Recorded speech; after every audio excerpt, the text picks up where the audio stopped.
This is Sound Politics. I'm Scott Greenstone. And I'm Libby Denkmann. And this is a bit of a different sort of episode today, Scott. Yeah. This week, the nation and our region, right, is still reeling from the murder of Charlie Kirk. And we wanted to have a conversation about this because, you know, we're still grappling, right, with how to discuss this meaningfully, civilly, but also realistically. Yeah. Americans of all stripes, I think, have struggled to talk about the shooting. And now the country, right, is embroiled in a First Amendment debate at the highest levels. Yeah. Jimmy Kimmel just got canceled by Mickey Mouse. Yeah, or suspended, right? ABC suspended Kimmel's show after the FCC chairman said the agency would pursue action against the network for comments Kimmel made about MAGA, Trump, and the shooting. And we wanted to invite somebody on Sound Politics who talks about these things on her show a lot. And this person is kind of a lightning rod in local politics. And, you know, she's also a friend of mine from way back. So that's Brandi Kruse. She left mainstream reporting at Fox 13 several years ago. And now she's a conservative influencer and host of the UnDivided Podcast. She's undergone a really dramatic political shift since I've known her. We are very far apart on almost every issue, except, I think, the idea that free speech is our most important constitutional right. So a heads up, you, the listener, this conversation with Brandi goes long. She came in studio. Long. Yeah. She came in studio and, things between you, Libby, and her got pretty heated. They did, yeah. We should note that the Jimmy Kimmel news that we mentioned, that broke while we were taping. And so we were not able to discuss it. But with Brandi in studio, we do touch on some of the toughest topics to discuss politically. And I think you would agree, Libby, that this is an example of the types of conversations that are important to have in a healthy democracy, to engage in debate with someone you fundamentally disagree with. Yeah. And keep it civil. So without further ado, let's get to it. So, Brandi, how do we know each other for people who might need a little background? Oh, sure. Well, we used to work together. We used to work together in radio when I came to Seattle when I was just a wee, young, bright, bright-eyed, bushy tail. Yeah. When I first moved here, you were one of my first friends in news and really in life. Yeah. Yeah. And we used to go out, have fun. I was slightly older, but I was also still bright-eyed, bushy-tailed. Well, I texted you and I wanted you to come on the show basically because when Charlie Kirk was shot and killed and murdered last week, you were one of the first people I thought of because and there's no, like, you're not the Charlie Kirk of Seattle or anything, like, you're not one-to-one, but you're a conservative person on the right side of the aisle, and you have a big audience, and you say things that a lot of your community, the Seattle area, Western Washington, very blue community, you say things that get people really upset sometimes. Sure. And I immediately was worried about your safety. Well, I appreciate that. Yeah, and I immediately texted, and I was immediately worried about other people who do what I do and their safety. And, that's been a fact of life, though, long before I ventured into opinion. When I was in mainstream news at Fox 13, that was a reality then, too. I'd been assaulted by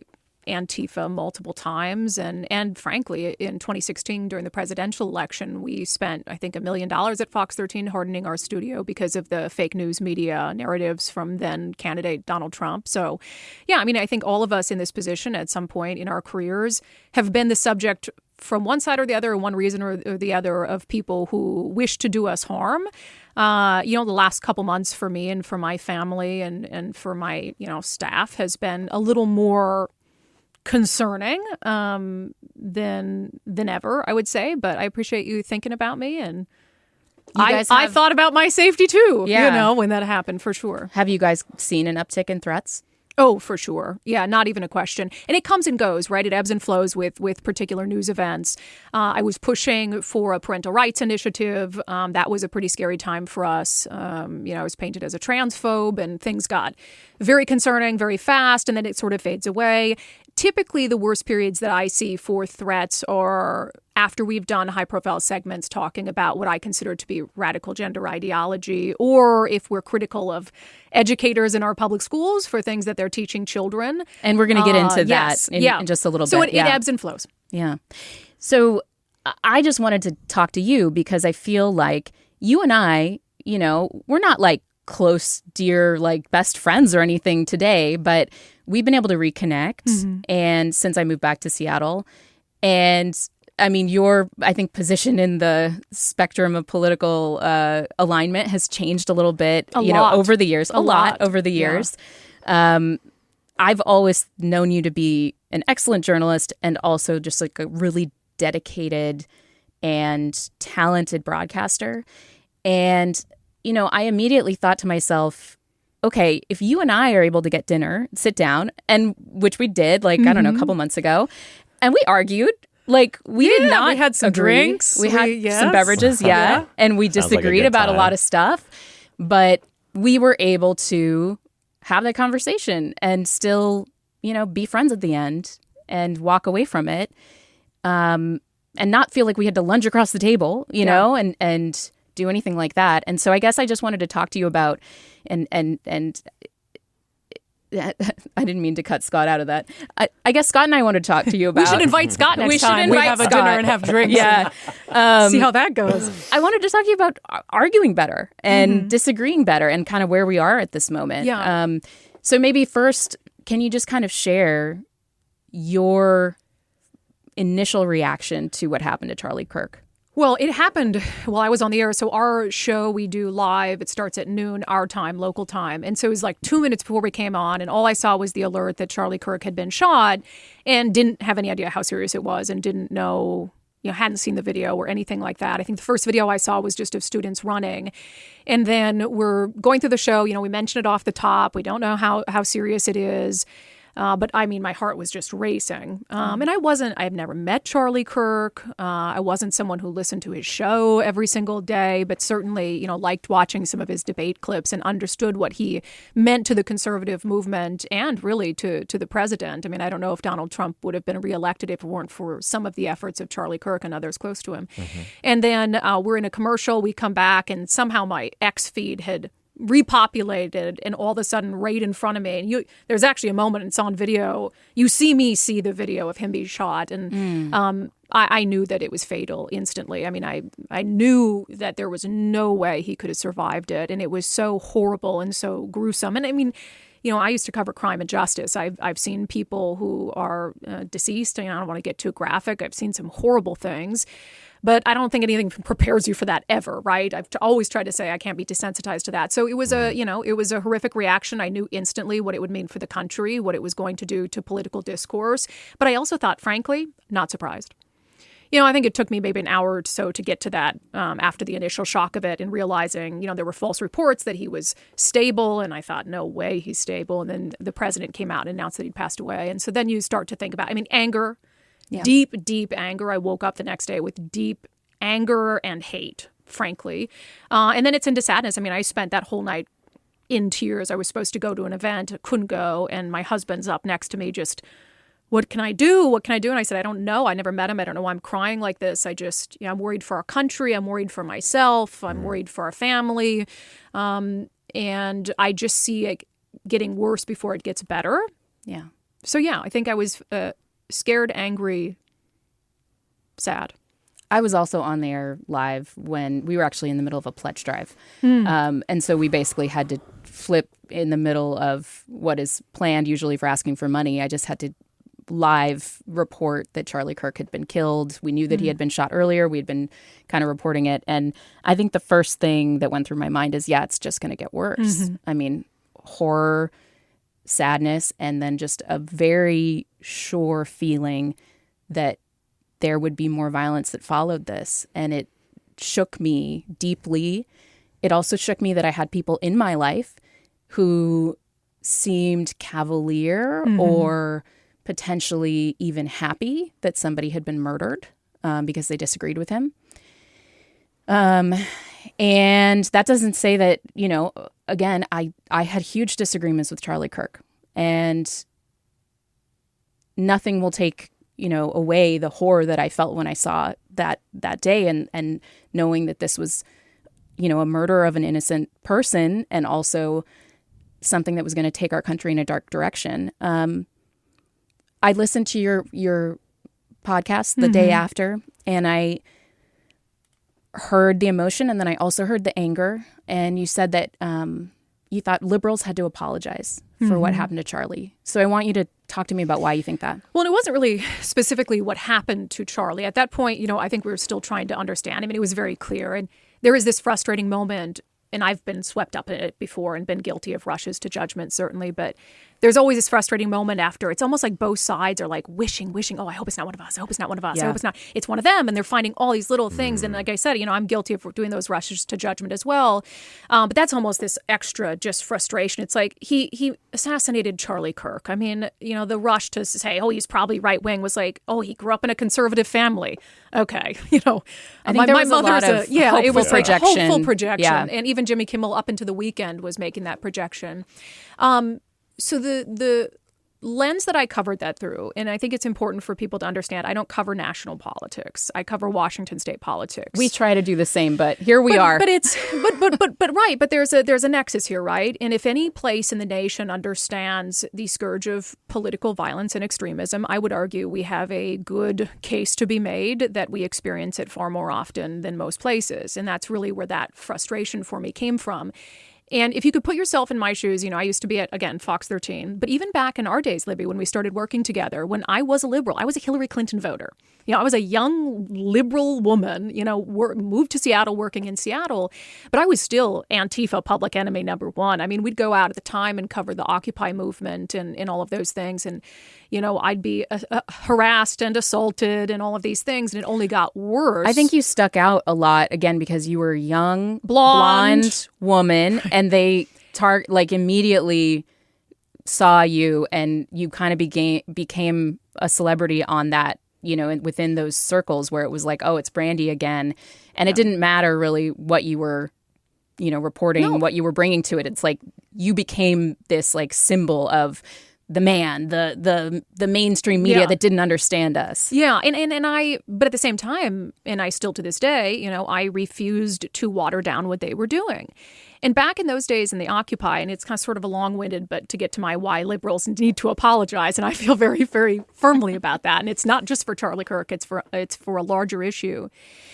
Back in those days, it was like, we're going to break some windows and push people around. We're going to go down to the Nike store in downtown Seattle. You guys all remember this, right? And we're going to, even though we're wearing Nike shoes ourselves, and we're going to down to the man and down to, Didn't they turn over Jim Valley's car at one point? I don't know, but it was the car familiar. I used to use. And then after I left to go to LA, it was like that car got overturned in a May Day protest. Yeah, but it was, I didn't go out to those protests and feel like my life was in jeopardy. But I knew that they were, and they'd get away with, and they'd break windows and all these things. And then that went into the BLM movement.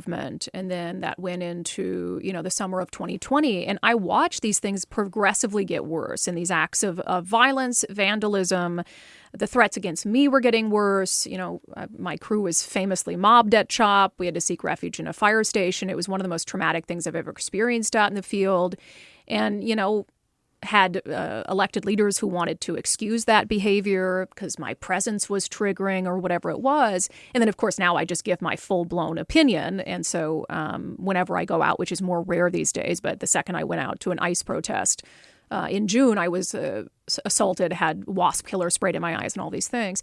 So And nobody's been arrested. Nobody's been charged in that. No, I think they've identified one person, but it's ongoing. But so you have to understand I'm looking at it through my lens of my experiences and covering Washington state politics as opposed to national politics.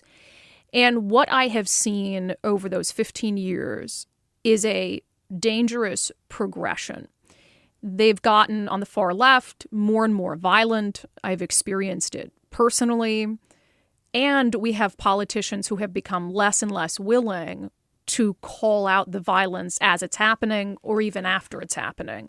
And there's this sort of, oh, it's political violence, but it's for the sake of something we agree with. And so we're just going to let it go. Or it's in the name of race and social justice. So, oh, God, we can't condemn protests for race and social justice, even if it's taking over 6 square blocks of the city and patrolling it with high-powered rifles that we handed to each other out of the trunk of a car, which liberals should be able to condemn because they hate those rifles and ban them from law-abiding citizens. So I see it from that perspective. And what I've seen is a silence from elected leaders that have allowed that level of frequent political violence in our state to get so out of hand, because I see a silence from them that to people who are engaged in it probably seems like a quiet endorsement. I'm curious what you're thinking. Mm-hmm. You mentioned something from 2020 from CHOP, the Capitol Hill Occupy protest. Yeah. What are you thinking about now? Because what comes into my mind immediately is sort of before the most recent protests. You were talking about the ICE protests leading up to that, and after. I saw the governor and a Democrat representative saying let's have a peaceful protest, and then in some cases, not in the governor's case, but in others, but condemning that violence from Antifa. So do you think that's which was a lot smaller? We should say. I mean, we're talking about the difference between tens of thousands of people in the streets that were peacefully protesting, and then a very small, obviously, group of fringe, but they were, the governor called for peaceful protests, things like that. Do you think do you still think that they see it as a tacit endorsement? Oh, 100%. So I'm looking at a history of behavior. And this is my issue and why I said we need an apology to move forward from here. Because everyone wants to both sides it. And I said on my show, I will throw up if one more person brings up January 6th when they're trying to couch in the moment, Charlie Kirk, his body's still warm. And it's like, well, yeah, but January 6th. It's like, oh, my God, I will literally lose my mind because and we can get into all of the January 6th. And actually, that was kind of my red pilling was after January 6th, which I know sounds crazy. But it's when I started to wake up to how the media covers things is just not fair. And they're not looking at things through the same lens. But what I see, and again, you have to remember, I'm covering local politics. We went through 2020. The state's chief law enforcer, Bob Ferguson, says nothing about the chaos of 2020. He had one press release, but it was more so about race and social justice, really. So here you have this guy, built a political career, for example, off of banning firearms was his big thing, or, restricting firearms and gun control. And you've got these left-wing extremists literally opening up the trunk of a car and handing out the same rifles Bob Ferguson's been trying to ban. And he's not saying anything about it. We've got cop cars on fire. We've got journalists being assaulted. But there were people who were arrested and charged, for example, for lighting things on fire. And Nick Brown, our current attorney general of the state, was the U.S. attorney at the time, and he was filing those charges. He even talked about the fact that, hey, peaceful protest is one thing, this is not. Right. It's not like nobody got arrested and charged for what you're talking about. I'm talking about Bob Ferguson and political condemnation, and that's what we're talking about from a message perspective. And my frustration, because Jay Inslee at the time famously said, "Chop, I haven't heard of that," and so here's this major thing is happening in the biggest city in the state he is supposed to govern. And Jay Inslee's like, I haven't heard anything about that. It's been 2 days since CHOP formed. So I'm looking at a pattern of behavior when it's any sort of issue that the left, whether it's the protesters that took over the quad at the University of Washington, do you think for 1 second that had those been right-wing Proud Boys who set up shop, anti-Jewish, who set up shop in the center of the University of Washington, that Bob Ferguson wouldn't have immediately been there with the press conference? Well, I don't know that we're going to agree ever on this idea that they were anti-Jewish protesters. I think they were anti the policies of Israel protesters. You don't think that putting swastikas up on old buildings? I think that there were some people who engaged in really awful hate speech on campus. I absolutely agree with that. But I think that by and large, the people that were organizing those protests were not going to solve Israel-Palestine right now, but that they were talking about the policy of Israel. And I started that way. I don't think it ended that way. I don't think it ended that way. But let me button up my complaint. Yeah. I want to move forward as a country, and I think everybody does, right? But let's just use an example that's, a little soft, but you have a horrible breakup with someone, and then you want to get back together with them, right? What are you going to do? What do you have to do to make that happen? You have to talk over what has got you to that place in an honest way. You have to have your concerns addressed. And for me, that's what I need to feel like Democrats actually mean it when they say, let's lower the political temperature. Let's call it out when it happens. Because that's what they're saying, right? All of a sudden, it's like, okay, I need Bob Ferguson to come out and say, look, I should have said more when I was Attorney General, the state's chief law enforcer, about police defunding and the riots that happened around that. And I should have said more when the cop car's on fire. And I should have said more when they took over 6 blocks of the city. And I should have done that. And that was a mistake. That's all I need. He can have a clean slate. And the same and he started to do it a little bit when he was running for governor. And now all of a sudden it's like, oh, yeah, they are blocking I-5. That's bad.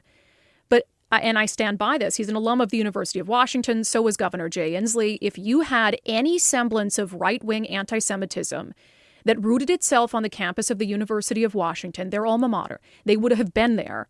They would have had a press conference. They would have called out the hate and the danger and how it was making Jewish students feel. Do either of you disagree with that notion? That if it were right-wingers, they would have said something immediately? I definitely think that when it comes to hate speech, that is a no-go zone on a campus. Hate speech on a campus that makes Jewish students feel unsafe is absolutely not acceptable. I think that there were a lot of people who were peacefully protesting and not using hate speech. And there were people who, I don't know how they're connected to the camps or whether or not they are, who wrote swastikas on students' doors, which is totally unacceptable. But also who screamed at Jewish students who said they felt unsafe. So at what point do you create an environment on a public campus? We also had people who were pro-Israel show up and make people in the encampment feel unsafe.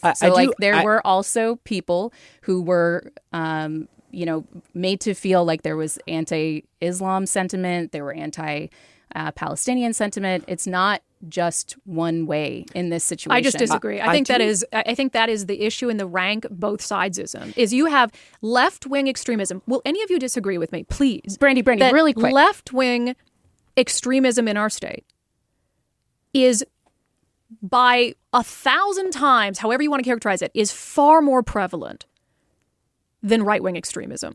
No, I will disagree. Holy smokes. Yeah. I don't know how you can even stuff even that you speak disagree that. with, politics you disagree with are more prevalent, and that's on the left. But when you talk about violence, and nationally, we know the data shows that these incidents of murder and violence are more prevalent on the right. Untrue. It is very true. The Cato Institute has pulled the data. Have you looked at the data yourself? Have you looked at the data in itself? Explain to me what the Cato Institute data shows. We'll pull up the I was actually going to bring this up. I'm very familiar with all the numbers and the data. So if you guys are, you tell me what you think the Cato Institute data shows. The Cato Institute looks at 50 years, the last 50 years. Since 1975. Right? Yes. So obviously in that time, Islamic extremism has killed the most people because you have 9/11. If you take out, then the second highest is domestic right-wing extremism. I think I saw something like close to 400 people killed, and then about 65 killed by left-wing domestic extremists. The Department of Justice just deleted a report about domestic extremism that talked about the fact that it's much more prevalent in right-wing, especially white nationalist circles, than it has been on the left. And for some reason, the Trump administration didn't like that data. They took it down right after Charlie Kirk was killed, which is unfortunate because I think that if you don't like data, you don't like to actually look hard at a problem and seeing what is happening, you are able to rewrite history, which I think is what is occurring here. When I hear you say, if one more person talks about January 6th, I'll you'll literally puke. throw up. Yeah, that to me is like something talks about that January 6th gives as a me way a flag that you're rewriting history. Talks about January 6th as a way to absolve themselves of their own inaction and inability to call out political violence as it happens on the left. If you go back to any report I did on January 6th, then at the time I hated Donald Trump. I am a famous never Trumper. I was always never was. I was always never Trump. I didn't decide to vote for Donald Trump until the summer of 2024, 2 weeks before they attempted to assassinate him in Butler, Pennsylvania. He's not even my favorite guy now, but I voted for him. I support much of the work he's doing. I disagree often with some of the things that he says. So even at the time of January 6th, if you go back to anything I said on the air, I was horrified. And to this day, I think January 6th was an embarrassment for our country. But one of the things that started to wake me up, and I'll get back to the Cato Institute, because I love data. I love numbers.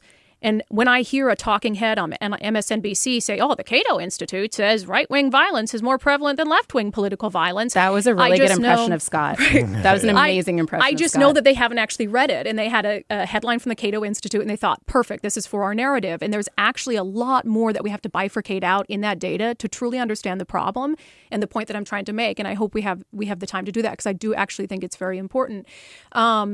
Well, let me go to that, because I forgot the tangent that I was even on about. January 6th. My issue, and one of my red pilling moments was, I just went through personal acts of physical violence for months on end in 2020. I mean, not discounting that. It was very scary things that happened to you. And that is something that I think would maybe push somebody in a direction, and understandably so. So, yeah, right. Go ahead. But if we could go back and watch some of the news coverage, including from KUOW at the time, you would not think it was as bad as it was, truly. And the frustration I had is we had city council members. I mean, at the time, Tammy Morales, who was saying that I don't want to hear my constituents told that vandalism doesn't solve problems. That was, I'll probably get the quote a little wrong, but that was essentially what she said. There was really this endorsement of what was happening and this quick desire to look past what should be universally condemnable behavior because it was being done in the name of racial justice. Was anybody excusing actual violence? Was anybody excusing the kind of burning down of things, which, again, people were charged for and arrested for? With their silence, Libby. With their silence. I think if you are in a position of authority and you're the governor, you're the attorney general, you're a city council member where this is happening, I think silence is giving an endorsement of what's happening, especially when people are dying. People were killed at CHOP, and these weren't people killed by the police. They were young black men killed by other people at CHOP. Yeah, and there's an unsolved murder is still a father lost his son. Yeah, absolutely. That's what it took for the first councilwoman, Lisa Herbold, to finally speak out about CHOP. She did it in an expo or in an editorial in The Stranger, and at that point, it's like, wow, we went through a month of that before they came out and said enough is enough. We're not supporting this anymore. Just to fast forward, I know, because I've listened to some of your coverage of this, I know that you link what happened during 2020, the Black Lives Matter protests, to what you saw as the January 6th protests, which then turned violent. Link it how? Well, from my listening, you kind of made a connection to say the protesters who showed up to the Capitol that day that later stormed the Capitol and violently assaulted 150 plus police officers, that they were doing that in context in an environment where they had seen a lot of people protesting in the street, lighting things on fire, looting, things like that were not excused. This is what I just listened to you making this. I think that's this walking through, that you're basically saying that January 6th, in context with the protests of George Floyd, was a more understandable absolutely not reaction. Never said that. Absolutely not. Have never said anything like that. Please, absolutely. If there's something, go back. Never made that sort of comparison. What I have said when one of my awakenings was, here January 6th happens, and it was horrible. It was embarrassing for our country. And I actually supported and still support the Republican members of Congress who voted to impeach President Trump over it. And I know I've come a long way since then, but I think it was embarrassing. Do you think that President Trump, after trying to overturn a free and fair election, let's do one thing at a time, okay, if we can, because I keep getting off track and I want to make sure that I'm finishing the points that I'm making. One of my awakening moments was kind of a few months removed from that, and really seeing like, okay, January 6th it was bad, and looking at the coverage of it in comparison to the coverage of 6 months of violent political unrest. And a lot of people will say, well, they were trying to overturn an election. It was more significant and all of those things. And I'm thinking, whether you burn a car because you want President Trump to be declared the winner, or you burn a cop car because you're in Seattle and you're mad over policing, is this live? I don't give a no. I do not give a flying and to me, it's that excuse of, it's political violence done in pursuit of a cause that we support. That is the path that has led us to this place. Well, so you agree that January 6th is part of the path that led us to this place? Oh, 100%. Part of it? It was in full swing. So then why are you saying that you're going to puke if anybody brings it up? Because they use it, Libby, as a way, in the same breath, as opposed to just saying, hey, and I've said this about everything, and I know we'll talk about Pam Bondi, and I think Pam Bondi should lose her job over things. The most important thing that you can do is have honesty and self-reflection about your own side of the aisle. And if it's always, they need to do it, and they need to do it, and they need to do it, then we're never going to get anywhere, right? And so we have to have this moment, and we have to have this moment where leaders on the left, be they politicians or prominent figures, say, you know what? Yes, We've had years of political violence on our side. We burned down cities. They took over police This is the kind of precincts. rhetoric I'm talking about, though. When you say they burned down cities, that's just not accurate, Brandi. Libby, and that kind of stuff is really tough to take Libby, for somebody. You're automatic. You might say that that's an exaggeration. Of course, they didn't burn down all of Minneapolis. Well, I think it is because I think blocks, it's demonizing a lot of people. But blocks. The vast majority. Will you acknowledge they burned down blocks in Minneapolis?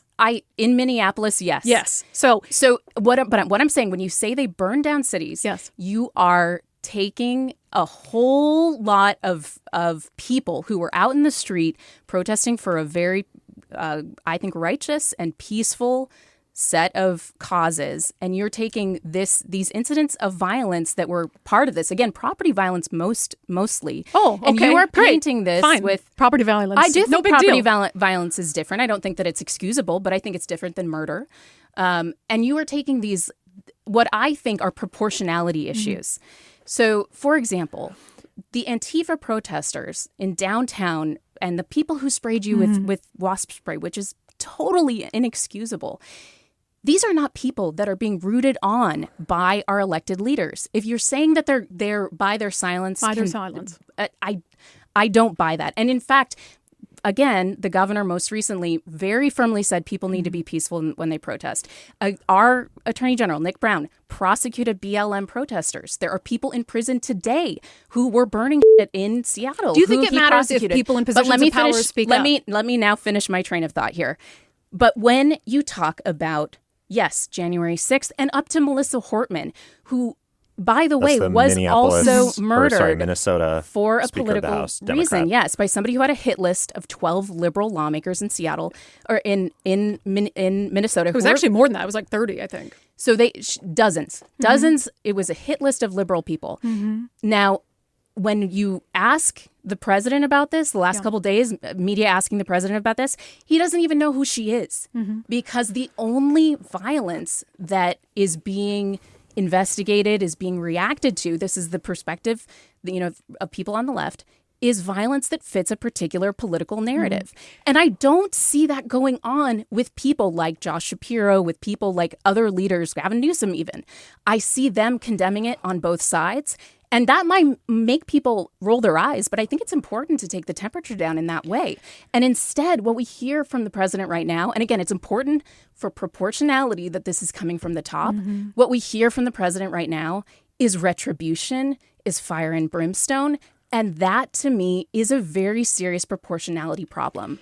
You are falling over yourself to excuse left-wing extremism. Whenever I bring it up, you are falling over yourself to diminish it, to act as if it wasn't bad as it was, and to think on some high horse that is somehow righteous, or that is somehow, and you're proving my point.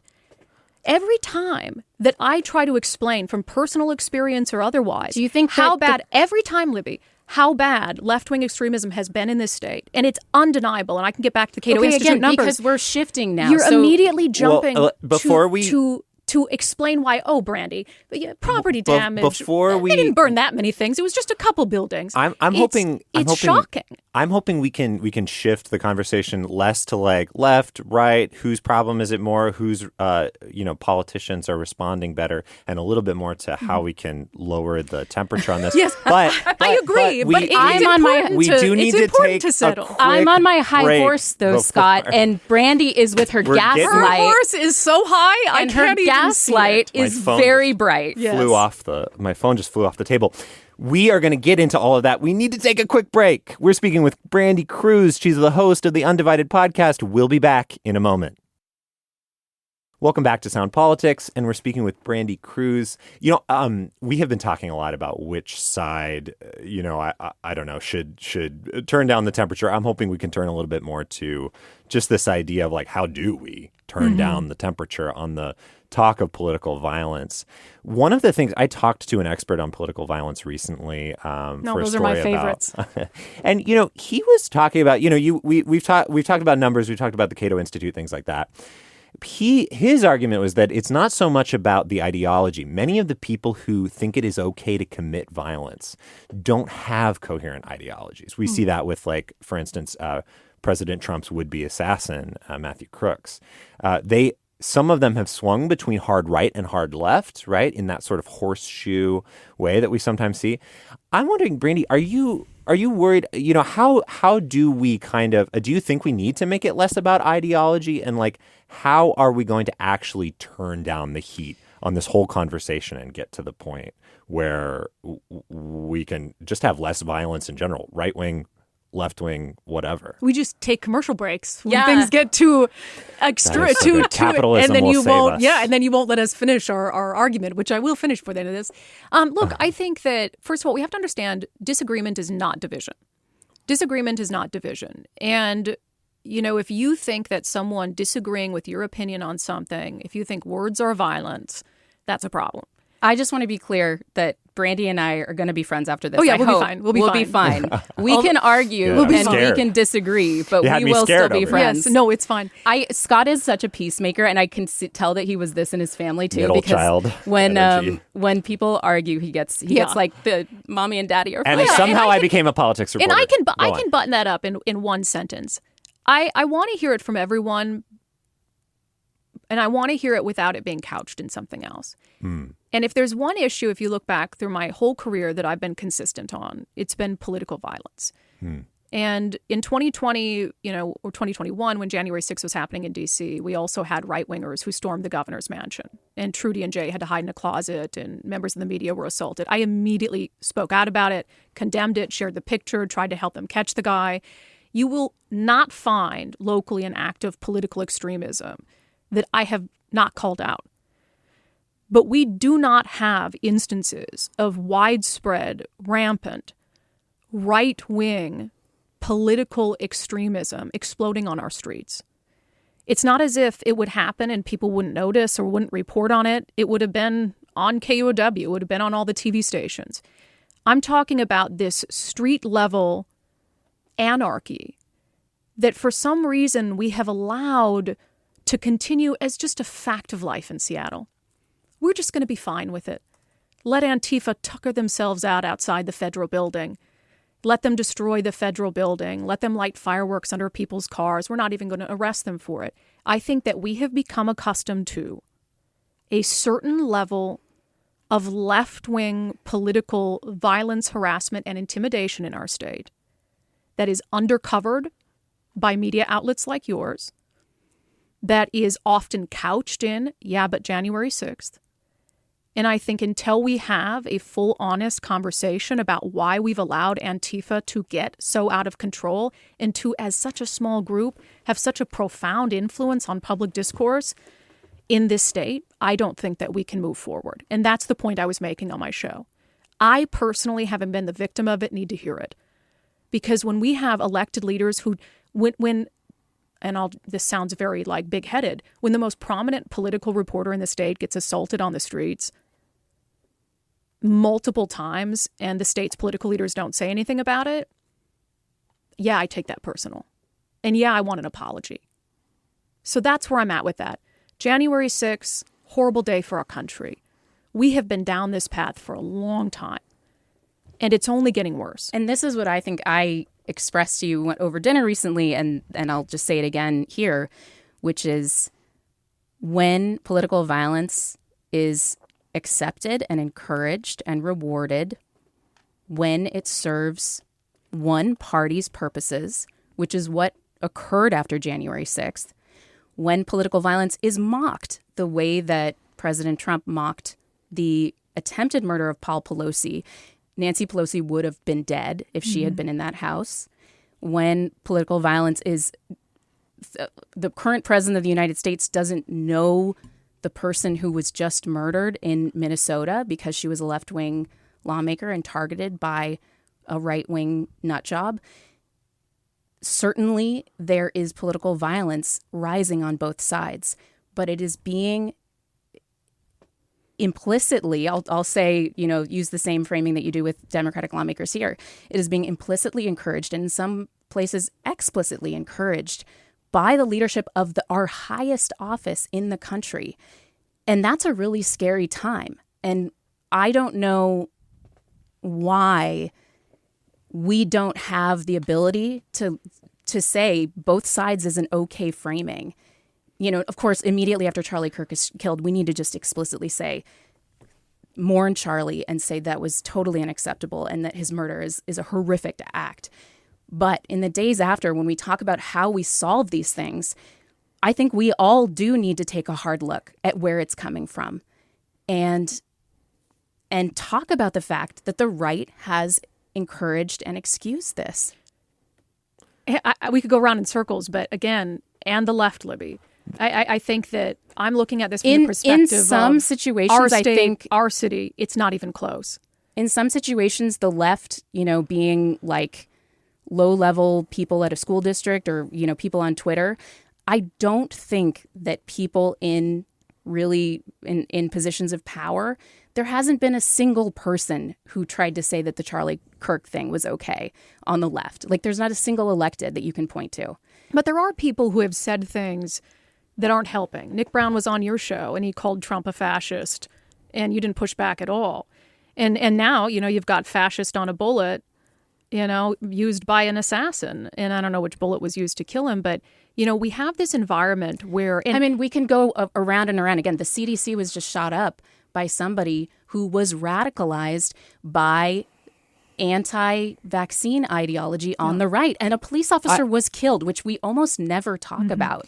I do want to jump in here. There have been, some elected leaders. There was a Kelso city council member who, is now facing blowback after he said perhaps it's a good thing that Kirk's voice was silenced and, assassinations are going to continue. So there are sometimes, that Kelso is not the most powerful seat in the state. But I am kind of curious about just this question of free speech that we have in the wake of everything. And that is my beautiful segue into Pam Bondi, the Attorney General of the United States. You called for her resignation after she said that she, was going to target people engaged in, quote, hate speech. You're far from the only one to call on Bondi to resign. Many conservatives have. She has backtracked, right, and kind of clarified, hate speech that crosses the line into threats of violence. I'm thinking about President Trump was asked about this by a journalist at ABC. And President Trump said, we'll probably go after people like you. You treat me so unfairly. It's hate, talking to that journalist, defining that as hate. Do you think, I guess this is a two-part question. Do you think Bondi should still resign? Yes. And are you worried President Trump misunderstands the First Amendment? No, I think President Trump is a horrible in a gaggle and gets easily distracted and it really hates the media. And I actually played that clip of him on my show and criticized him for his answer to Jonathan Karl of ABC News. Yeah. And I said, that is not helping the situation. But isn't this the double standard that Trump tends to get held to by the right versus leaders on the left? But I don't have that double standard. I played the clip on the show and I criticized him for it. And I'm calling for the Attorney General of the United States to step down.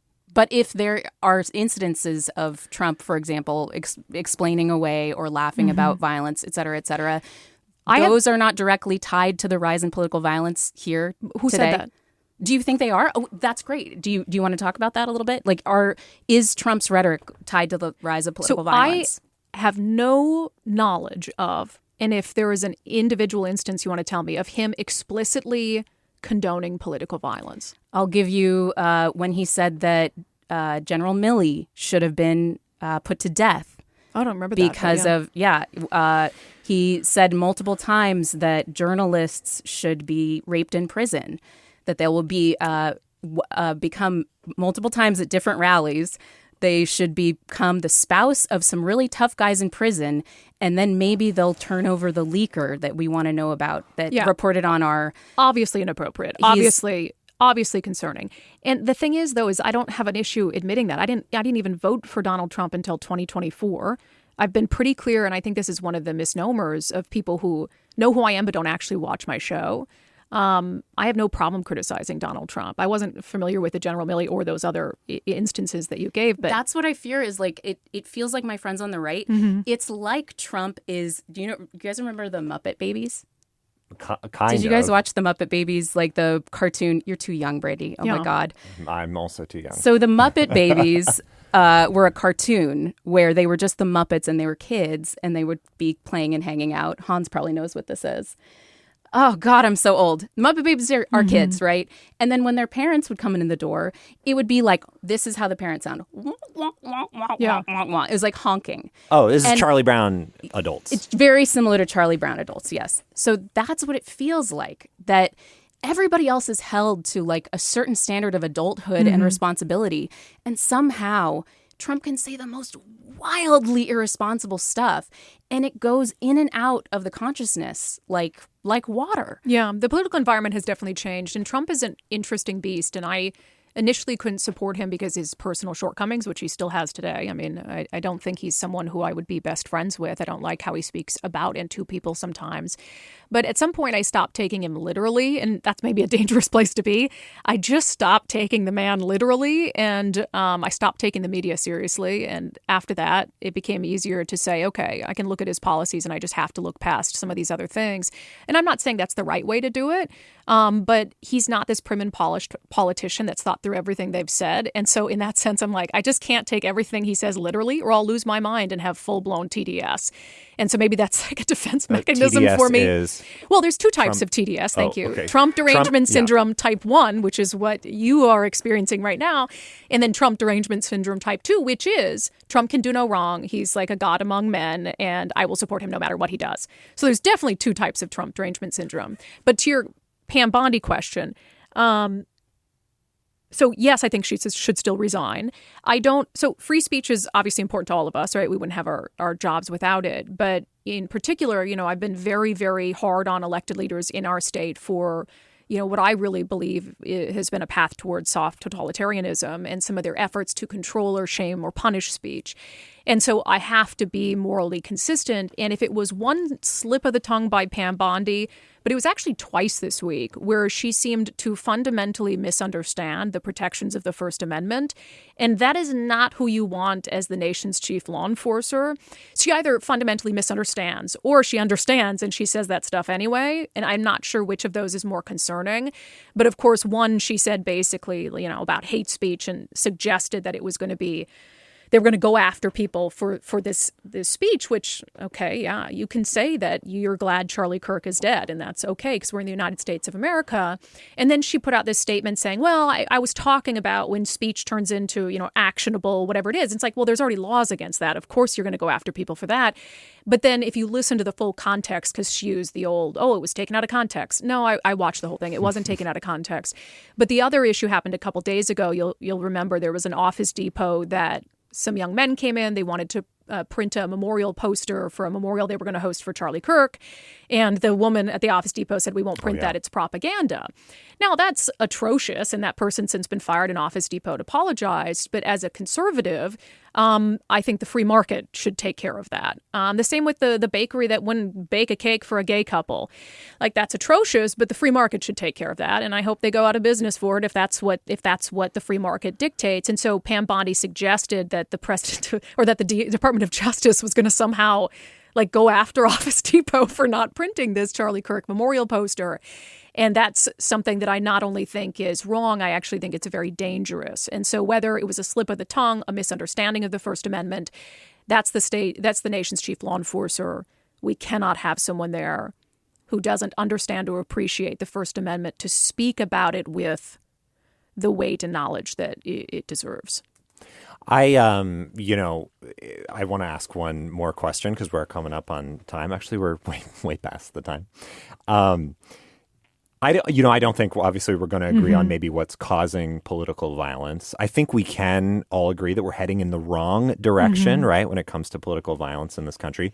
There was a recent poll that showed a concerning number of Americans, particularly liberals, 1 out of 5 in this poll, support political violence. There are other ones that show, depending on how you ask the question, who's in the White House, Republicans support it more often. But just generally, the numbers are too high for how many people think political violence is okay. Yeah, and the fact that it changes depending on who was just killed is pretty that's another stark and remarkable. Part of it. That's another part of it. I'm just wondering, how do we get those poll numbers down? How do we talk to people and get them to kind of, understand that this is, not okay? Yeah, I mean, it's hard. Back when I was at Fox, I hosted a show called The Divide, and we did this Bridging the Divide, and it was literally a segment every week. I mean, I'm the OG of trying to have civil discourse. I had a show built around it that we created, and we'd have whatever the issue is, one person on this side, one person on the other, and I found it quite soul-sucking, to be honest. I mean, very rarely could we get people to come to terms or come to some sort of agreement on aspects of it. And I think my mistake was realizing that they have to, and not seeing that just having the conversation was enough, and having them sit across from each other and be willing, like Libby and I are 3-4 feet apart, shaking in anger because Libby won't even acknowledge Antifa's existence. And Brandi is a MAGA hat wearing extremist. Who condemns January 6th unequivocally. But, I think that it's okay to have disagreements. We have to get past this point where, and this is the thing about Charlie Kirk, that's what he would say over and over. He would be asked, why did he do these things on college campuses? And he says, well, when we stop talking to each other, that's when we lose the humanity of the other person and when we're more likely to use violence. He said that many times, almost prophetic, I guess. College-age idiots are also great for content, I should say. Well, they are, but, and we could talk so much about Charlie Kirk, and there's so much misinformation about Charlie, and people say he hated transgender people. And you watch any clip, you will not find a clip of him on one of these college campuses disparaging, being mean to, yelling at a transgender person. He would always say, I don't believe that it's love to affirm a lie. And that was his personal belief, which, by the way, is becoming more and more mainstream. And he would do it so lovingly, and he wasn't cruel to them. He just had a different opinion.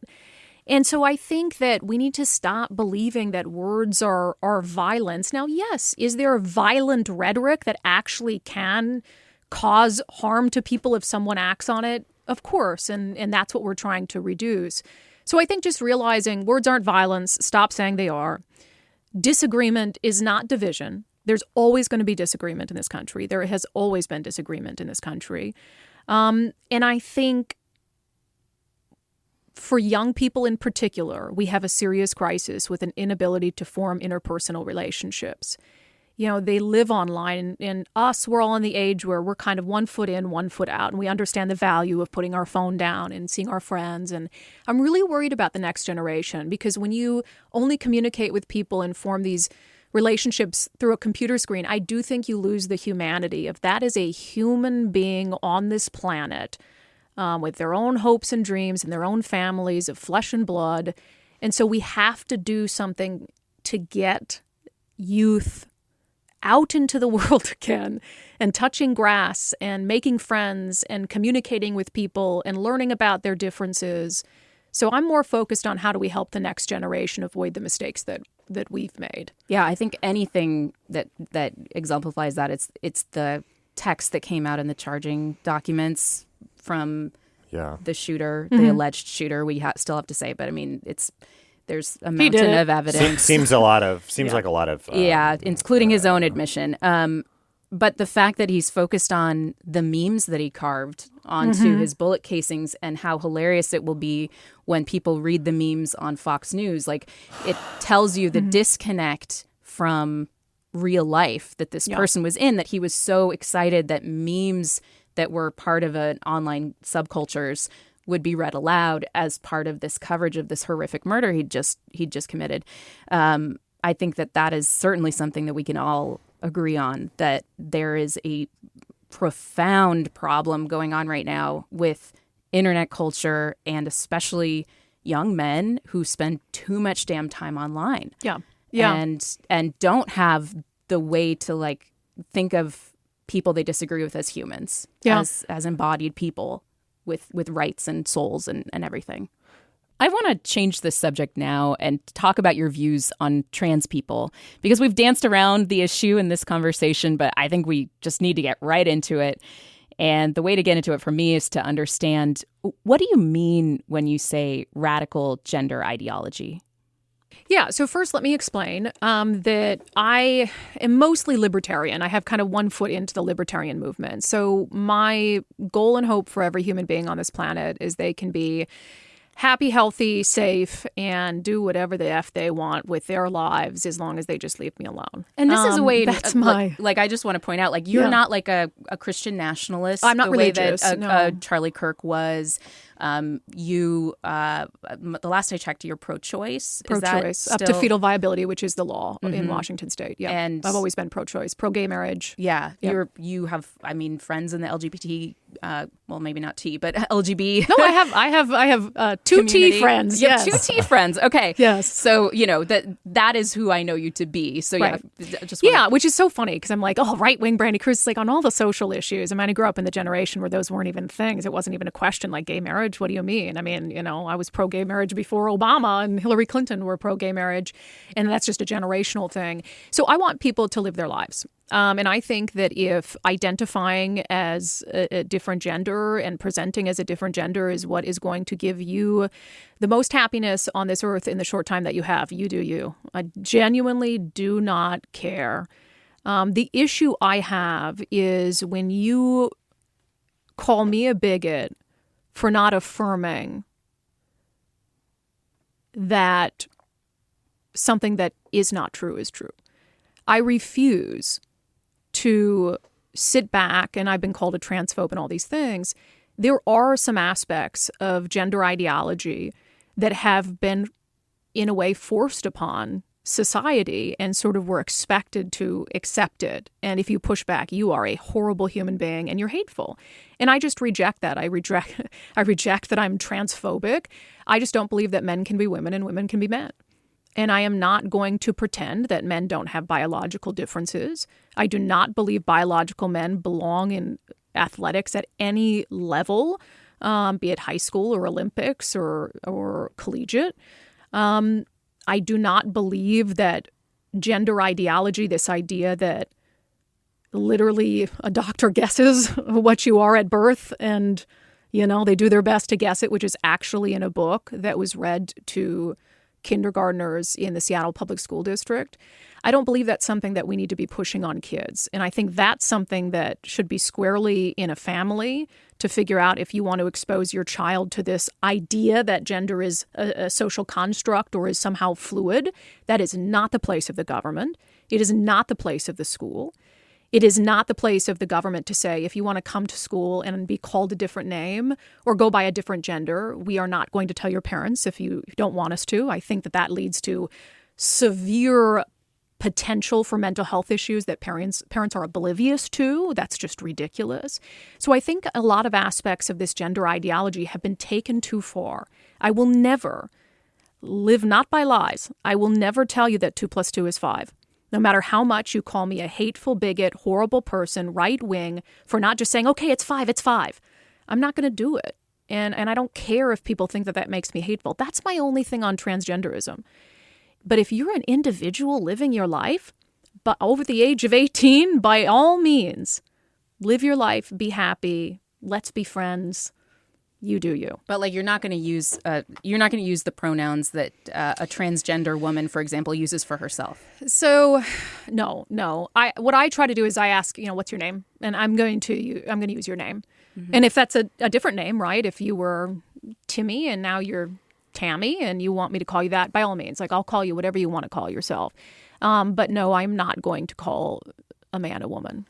I talked to a trans woman earlier this week who was falsely accused of being the Charlie Kirk shooter. She's like a woman living in Seattle. She's a paralegal. She had she was 2 states over. Crazy. It was insane. Mm-hmm. It was horrible. It was, somebody had retweeted her joke about Dr. Pepper, and then the guy who retweeted her had deleted his account because he posted some really creepy stuff about Charlie Kirk and something bad going to happen. Michaela, this trans woman, had nothing to do with this guy. She just got retweeted by him. Yeah. But when somebody went to Google image search the guy who posted the creepy stuff, her image comes up because she's on the retweet, which is a flaw in both Google image search and X algorithm, whatever's going on there. Something needs to be fixed about that.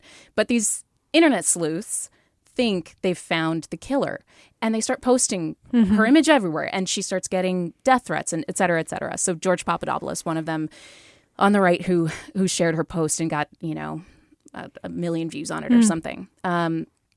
And so she came in to talk about this. And her big thing was, I feel like trans people are the scapegoat right now for everything wrong in the country, that we're being demonized, and that we are a convenient foe to focus on. And part of what happens is whenever something's, a horrible incident like this happens, people are hoping that it's a trans shooter. And I think that's probably true for a segment of the right. I guarantee there was a segment of the right on the internet that was like, oh, I pray to God it was a trans shooter so we can, I think absolutely there's a segment of the right that is hateful towards transgender people. Do you think that that's not me? By I can't answer for them. By talking about it as like gender ideology that's being pushed on kids. Yeah. And I think there's a big audience for parental choice. I think that is totally something that a lot of people listening will vibe with.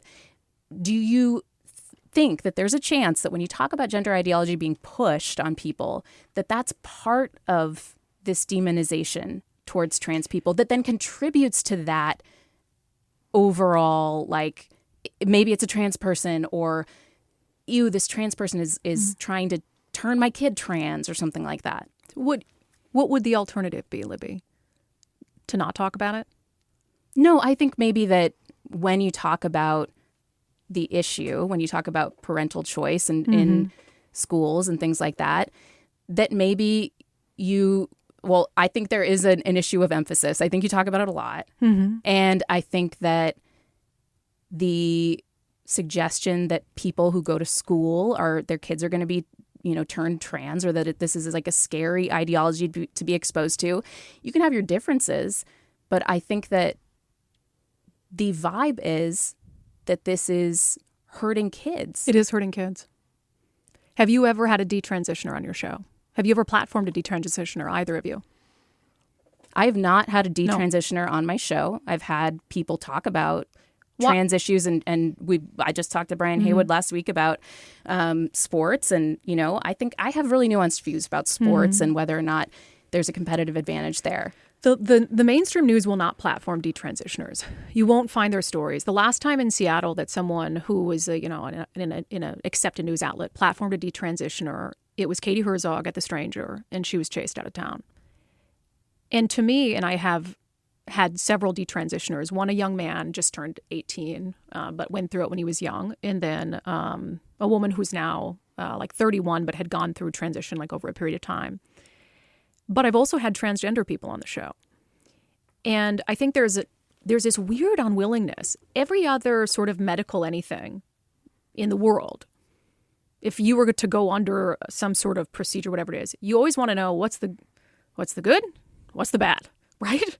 Is there any cancer treatment? What's the good? What's the bad?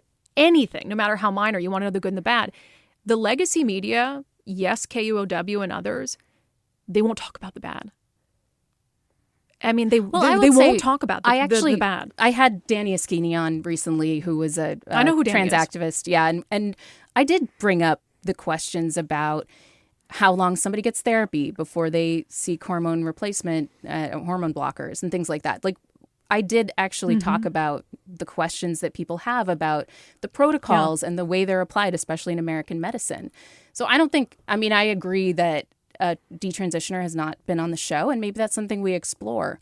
But I don't think that it's fair to say that I don't bring up questions about what you're talking about. But go ahead. I think there is this understanding and this fear that, hey, we can't question this. We cannot question this. And that's what's happening in medical fields as well. We had I don't even know if you guys are going to air this or if you're going to edit it out. But, there are a lot of people who in their adult life regret as children having transitioned.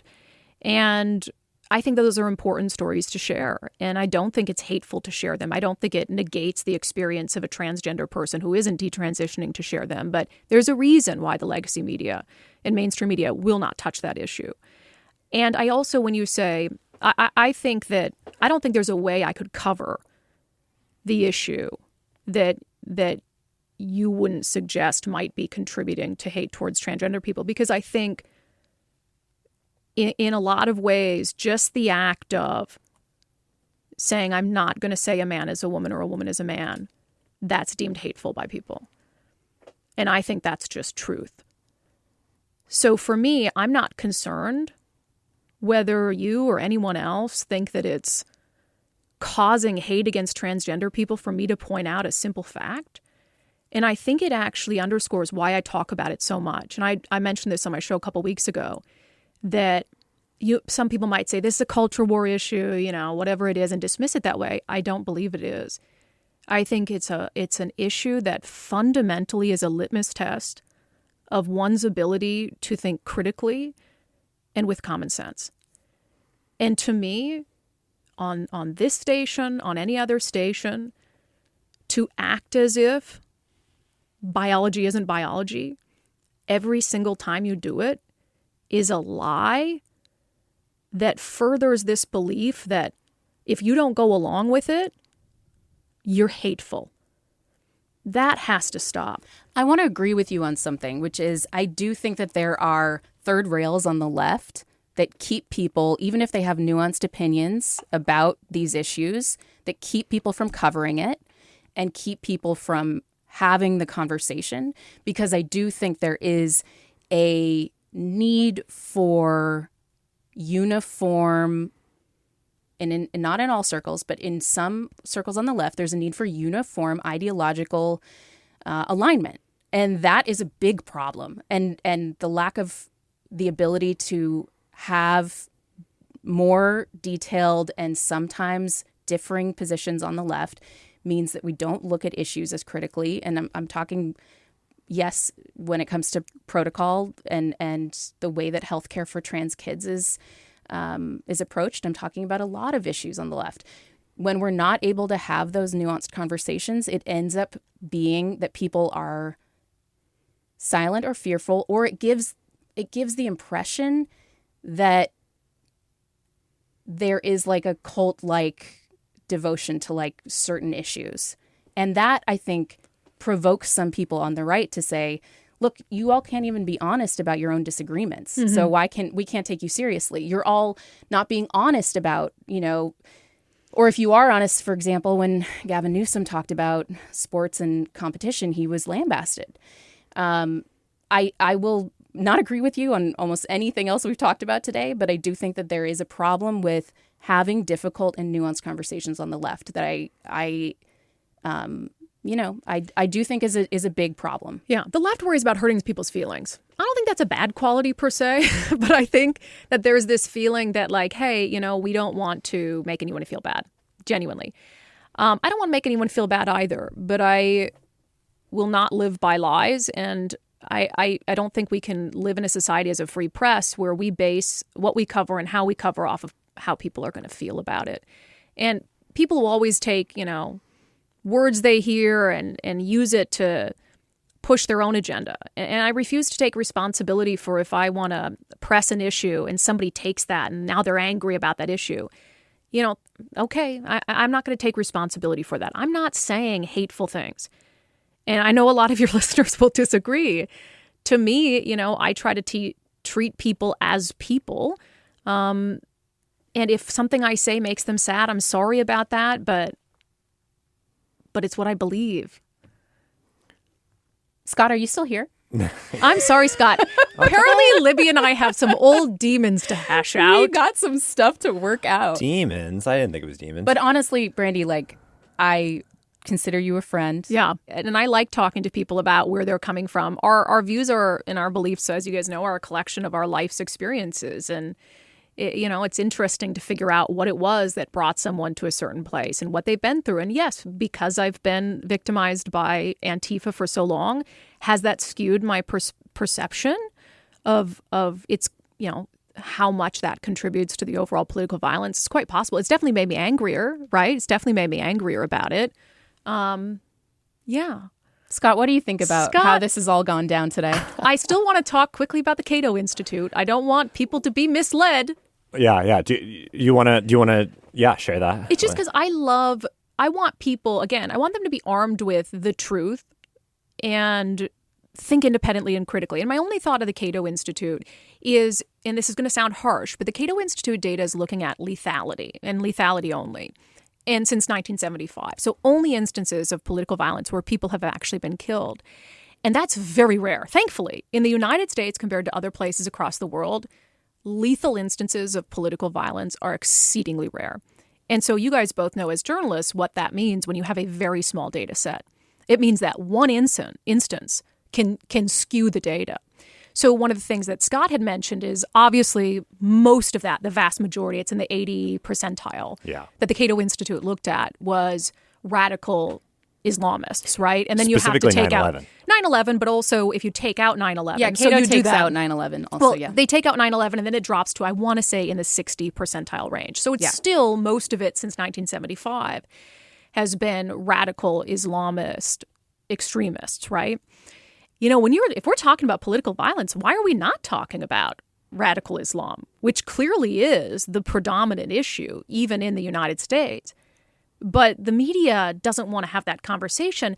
Same way they won't talk about how Muslim parents don't believe in radical gender ideology, and Muslim parents and Catholic Hispanics. You know, these are people who aren't white, but they actually have a lot of conservative viewpoints when it comes to the family and the home. But the media often excludes them. And I really think it's just because they're not white, and that's not a convenient narrative.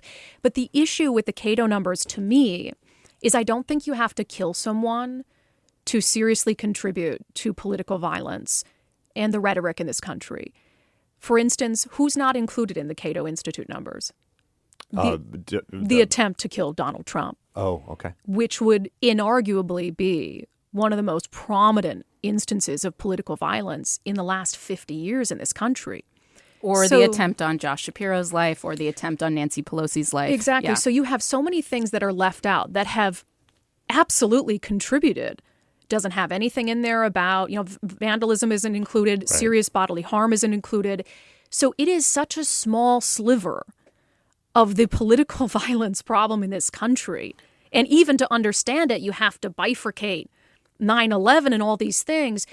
And I don't think the numbers exist to say how many instances of political extremism truly have happened in this country and where are they coming from. So that's my caution on the Cato Institute numbers. It's important, somebody dying, being shot and killed for their sexuality or their religion or whatever it is very serious. And that data can be helpful.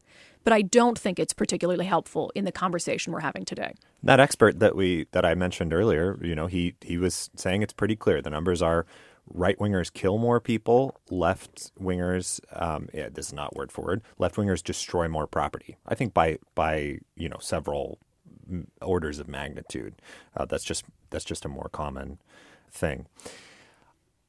Did we get there? Did we get there? Did we disagree this better? This is so different. There we go. This is so different than the... Did you want to ask your final question, actually? I think that we kind of did it by doing it, which is that we disagreed and we hashed things out. I mean, I think about I'm thinking about Spencer Cox and the fact that I think he's shown real leadership in the wake of the Charlie Kirk murder. I think that he has generally tried to keep the temperature down while providing information about what's going on in the investigation. And I think that it's also pretty remarkable that he already was looking at this issue of how to bridge ideological divides, how to have conversations where you may disagree with somebody, but you continue on and you don't have to resort to violence. And it was his disagree better effort. And that's, one of the things that I hope we can take out of this, which is when possible, we break down the bubble, we break through our separate information spaces, and we confront the fact that we disagree on things, but we're all human. And I want that to be, I hope, a takeaway today. I don't know, is that too Pollyannish? Oh, I'm never speaking to you again. Scott, I'll talk to you because, it hasn't been. I'm nice. No. Everyone likes talking to me. No, it's not too Pollyannish. And responses do matter, and not to sort of try to fit in my last sort of, conservative talking point. But he made a point about reactions to instances like this. And I think it's important. It doesn't help anything to react, to follow violence with more violence. It doesn't happen. And as he pointed out, after Charlie Kirk, people prayed and they had vigils and they painted murals and they tried to go to Office Depot and print off signs. They didn't burn down cars. They didn't light cars on fire. They didn't riot in the streets. And you might say it's a different thing and you're comparing apples to oranges, but political violence is never going to be the solution to furthering your agenda. It just isn't. All it is going to do is you're going to break things and hurt people. And at the end of the day, we're going to be exactly where we are as a country, if not worse off. Unfortunately, I think there are people who want that. They want to sort of disrupt our country and thrust us into this division. And to leave a cliffhanger, we also have to remember that we have enemies across the world who are making all of this worse intentionally, who are on our feeds, who are watching and looking for opportunities to try to destroy our country from within. And we are far too often going right along with it. Yeah. Yeah, I think we can agree with that. Brandi Kruse is the host of the UnDivided Podcast. Thanks for being here, Brandi. Yay. Thank you for having me. I appreciate it. And that's it for Sound Politics today. Our show is produced by Hans Anderson. Our editor is Kat Smith. I'm KUOW politics reporter Scott Greenstone. And I'm Libby Denkmann. And the show is only possible because of your support. Consider a donation to keep us going at KUOW.org/politics. Thank you to everybody who writes into the show and who gives. It means so much. We read all your messages, and you guys are the most important part of the show. So thank you. See you next week.